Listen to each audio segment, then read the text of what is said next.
Spanish 4, Global Challenges, Vocab 41 through 45. Jury is jurado. How are we going to remember that? Well, the jury has a job to do. Get it? The jury has see the letter A, job to do. And it's also very helpful that jury and jurado both start with J-U-R, J-U-R. That'll help you remember too. Sustainable development is desarrollo sustenible. Now, we've had development before. We talked about development and desarrollo both start with D-E, D-E.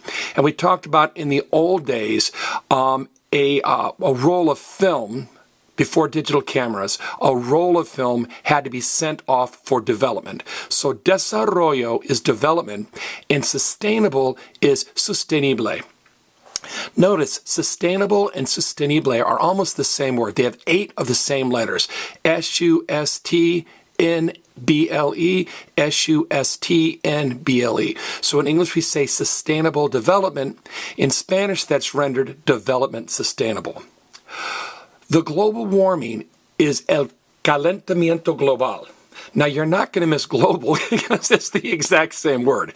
But notice, in English it's pronounced global, and in Spanish it's pronounced global, because this is what I call the lizard word. Remember, if a word in Spanish ends in L, Z, R, or D, the very last vowel gets stressed. So it's global. If that confuses you, check out my clip called lizard. Now, how are we going to remember that warming in this calentamiento? Well, calor is hot. We learned that in Spanish one, hace calor. And you could see the word men. The men say global warming is going to be a problem. So calor is hot, so you've got cal. And the men, or some men, say that global warming is going to become a big problem. So calor is hot and calentamiento is warming. So el calentamiento global. Insurance is seguro.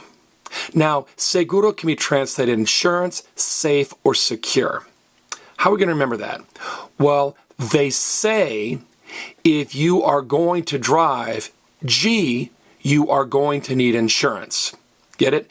They say, S-E is pronounced say, they say if you're going to drive, you are going to need insurance. I like that one. I think that's clever. So seguro can mean insurance, safe, or secure. Because if you have good insurance, you should feel much more safe and secure, whatever you're doing, because you're covered. Now, in English, we say the regulation. In Spanish, that's rendered la regulación. And again, words in English that end in T-I-O-N, in Spanish turn into C-I-O-N. Educación, proclamación, anticipación. And all words in Spanish that end in C-I-O-N are feminine, so it's la regulación. And words that end in C-I-O-N in Spanish always have an accent over the last vowel. It says, hey, don't stress the next to last vowel. Don't say regulación, stress me, regulación. Great. Let's do our post-quiz. I will cover up the Spanish, take a few moments, look at these words in English, and say the Spanish equivalents out loud. Or even better, look at these words in English and write the Spanish equivalents down on paper to make sure you can spell them. This has been Spanish 4, Global Challenges, Vocab 41 through 45.